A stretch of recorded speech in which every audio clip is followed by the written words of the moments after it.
Good day, class. I'm Mark. I'm Gonzo. And today we're going to teach you how to beat the D&D schedule monster.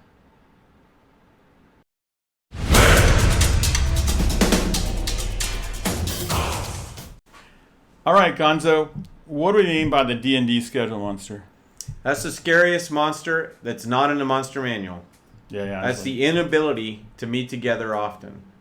That stinks, and it can lead to a lot of issues. Some of these things we try to head off in our session zeros. Right. And we've talked about that in previous video that we did on session zero. That's really important. And we know that all of us try to head some of these things off by having a night that we have dedicated to play, right, a place that we're going to play, a time we're going to play. But what gets in the way, Mark?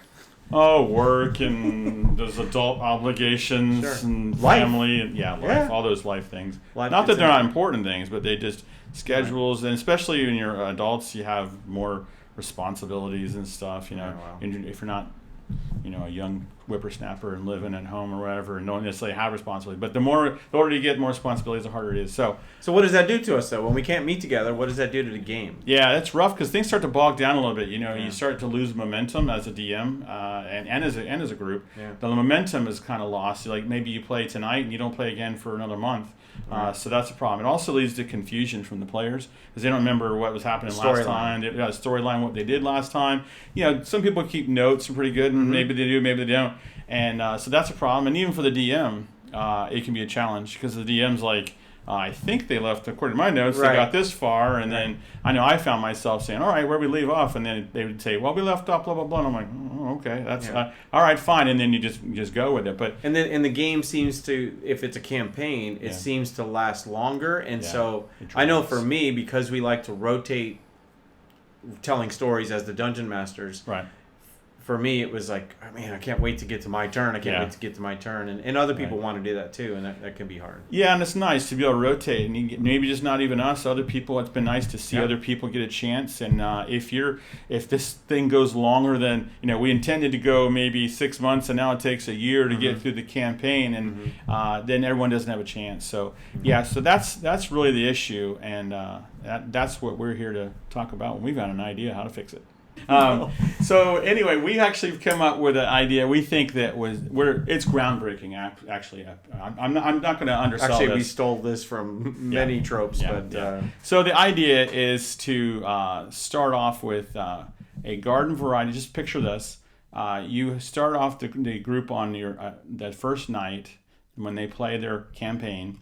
You start off a garden variety kind of a setting. So like they meet in a tavern? They meet in a tavern. I know. They meet in a tavern, and guess what? Someone's come to them and they've asked them, I've got this goblin problem in the local cave, really causing problems.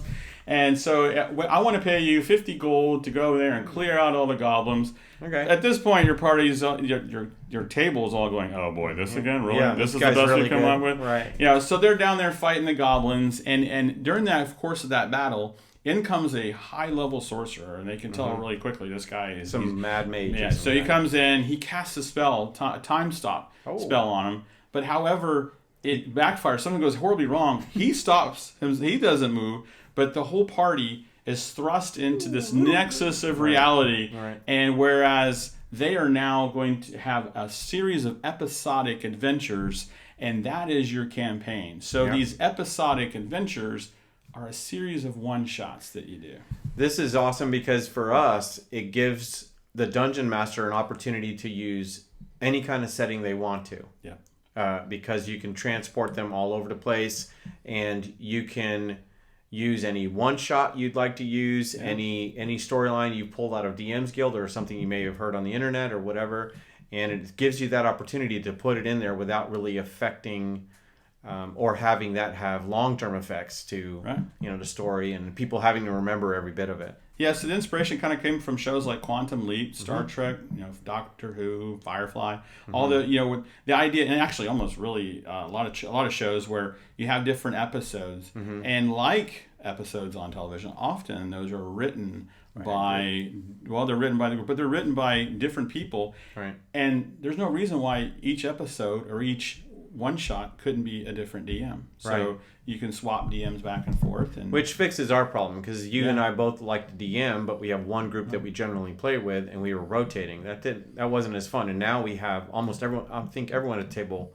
has DM'd at some point one shots, and we're like, why don't we just do this as a group? Yeah, when we finish our 1 or 2 session adventure, we turn it up to whoever wants to take it next. Yeah. But the characters continue to advance. The characters' backstories continue to advance. Yeah. Their items that they received, they continue to keep with them. The leveling up continues for them. So as a player, you're still advancing your character. Your story's still progressing. Yeah. And maybe you can tie in your backstory. Any of the DMs could tie in to any of the players at different times. Yeah. And it's pretty neat. We're going to try it out and have... Yeah, and we'll report back to you. Feedback. But I Lots of think feedback, one of the things too what's nice about that is the depending on the skill level of the DM. Some DMs like you and I could just totally whip up something for that night. But let's say someone wants to try DM, they could totally use a prepared adventure, and that's okay. It's just part of the thing. It's part of those episodes. Right. So it really kind of lends itself to flexibility and even the skill level of the DM. So we think that's pretty sweet. Now, are they ready? You think they're ready for a next level kind of thing? What would the next level of this kind of gameplay or campaign? The next level would be to tease the next adventure they're going to be on. So at the end of this one shot, imagine this.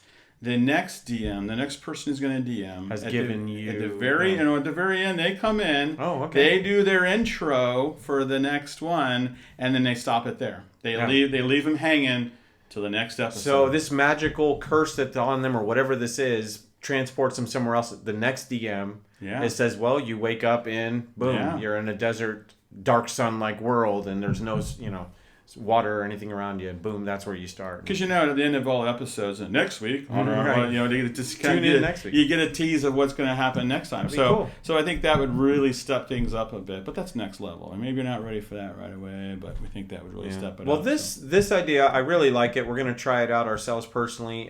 It's going to give all of us an opportunity to stretch ourselves in a lot of ways, as well as help fix the problem of being able to meet together often enough where one storyline, we have to remember every bit of it and we don't lose momentum on it. It's so much more fun for us, I think, to get together absolutely, and conquer one short storyline with some long-term character benefits to everything. So. I agree. And make sure you subscribe so that you know what you keep track of what happens after that. We'll come back and we'll talk more about this in future episodes, and also keep you posted on the channel. We can keep you posted as what's going on, because we can post there in the community and let you know what's going on as well. Yeah, that'd be great. They can follow us on the Facebook page. Yeah, absolutely. Any of our social media would be good. We'll be contacting, communicating there.